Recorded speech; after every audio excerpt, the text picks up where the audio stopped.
I just got back from almost 4 months in Malawi, and I went there with the goal to paint and just kind of be around a new people, a new way of life, and see how that felt, and see what the inspiration was in that to paint. And it was incredible. The people there were I kept waiting to get to like the wildlife or the landscapes or whatever, and I couldn't get away from the people. I couldn't get enough of them.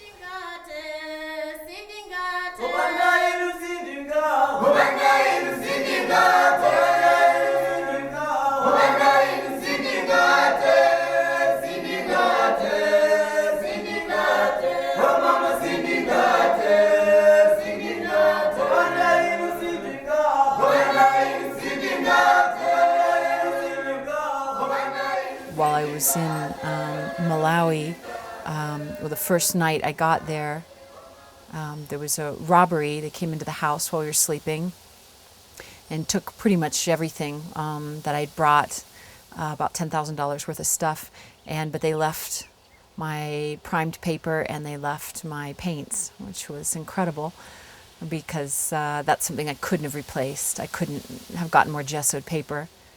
And so I borrowed a camera and a laptop from people there in Malawi and went out as soon as I could. I just could hardly wait and started taking images. And because they didn't have any way to print the pictures, I would just paint from the back of the LCD on the back of the camera.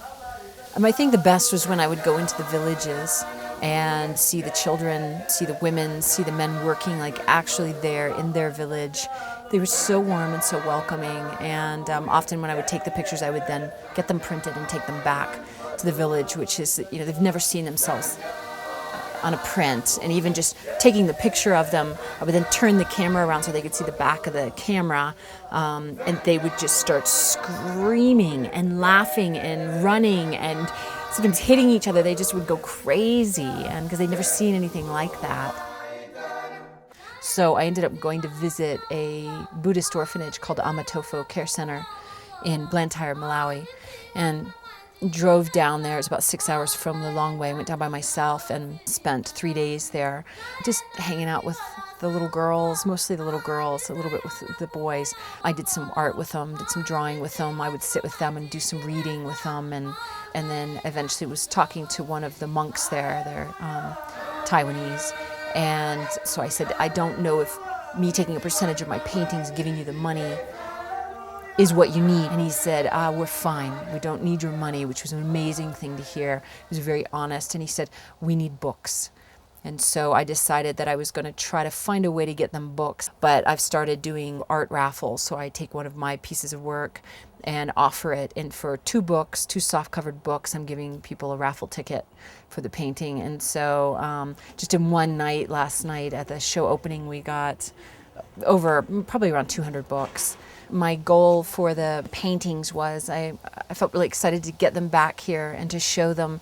So when I was done, I'd painted all on paper, on primed paper, and rolled them up and put them in this tube with an arm strap on it. And like a child, carried them onto the plane and got them to Seattle and then shipped them down to Utah and had an amazing show. And the turnout was spectacular. And just the response from people. They were so interested in the whole Africa experience, and they wanted to know about the orphanage and the books and tell me about this painting. And this wonderful couple bought this painting of a woman that I had met. Her name is Joyce, and she's like a bookkeeper, and they do all the data entry by hand. There's no computer. She has no idea how to use a computer. And she's like, I want to work.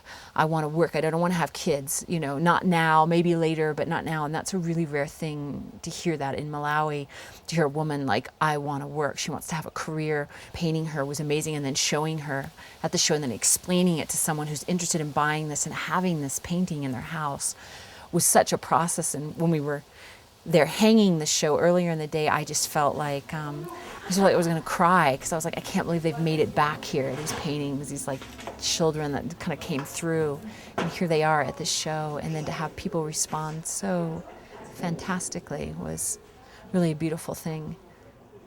I developed a really amazing rapport with our housekeeper slash cook slash, he did everything. It was interesting to have such a beautiful rapport with him. He's this man who's the age of my father and has 6 children, and every day he would go out and he would sit in the garage at about 10 o'clock and he would drink his tea. And I just loved seeing him out there because it was like his time and he was really quiet. And yeah, it was really lovely. So one day I asked him if I could take his pictures and paint him.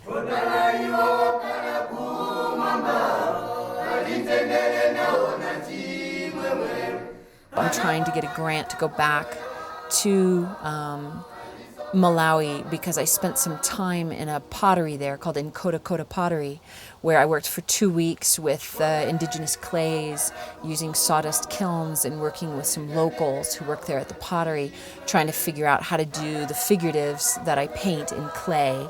And so I did them sort of small because I was working with some restraints with the kilns, but I want to do life-size. I felt like the people in Malawi were really gentle people. And I really connected with that. And I think a lot of people saw that in the paintings. But I think rather than pointing the finger outward and saying that it's because they were gentle, that that's why the paintings look the way they do and why the eyes are soft and the bodies are sort of soft. And I think it's just because that's how I felt.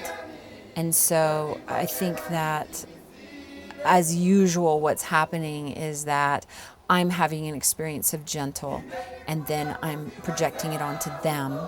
And so I'm basically, when I paint these paintings, I'm painting myself, but they have Malawian faces. And so that's always how it is. I mean, I think I can't ever get away from this experience of this person, of this being. And then in that, I just keep finding ways, whether it's landscapes or people, to project that onto them and then paint them. I think it would just get really boring to continually paint myself. And so with this face and this body, although the arms and the hands are always mine, and I think I also had an experience of sort of bigness there. And I think that is something that's happening in here too, which is sort of an expansiveness or space. And I'm projecting it onto Africa, onto Malawi, but how that wants to manifest now is that I want to do these really big paintings. And I've just rented a space in Seattle, a new studio that can do 10 to 14 foot paintings of groups of Malawians, whether they're carrying firewood on their head or babies on their hips or holding pungas, which are big knives, tobacco farmers, or children at the orphanage. I want this show to feel like you're surrounded, so it needs to be in a building that can hold all these large paintings, and then sort of you stand in the middle so that you can feel sort of surrounded by this bigness of Africa, and also just this sense of there's so many, and yet there's this wholeness. I think something in me grew up in Africa. I think something really shifted. I really learned to take care of myself there. Just how to do it, how to do this whole thing. I'd never done anything like this. I've never left the United States, and to go for almost 4 months in Africa and mostly be by myself there was an amazing thing to see. Like, I could do this. Like, if I can do this, I can probably do anything.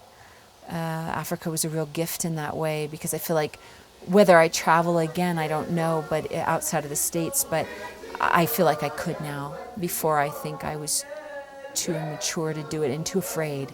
I think that's probably it. I don't feel afraid anymore.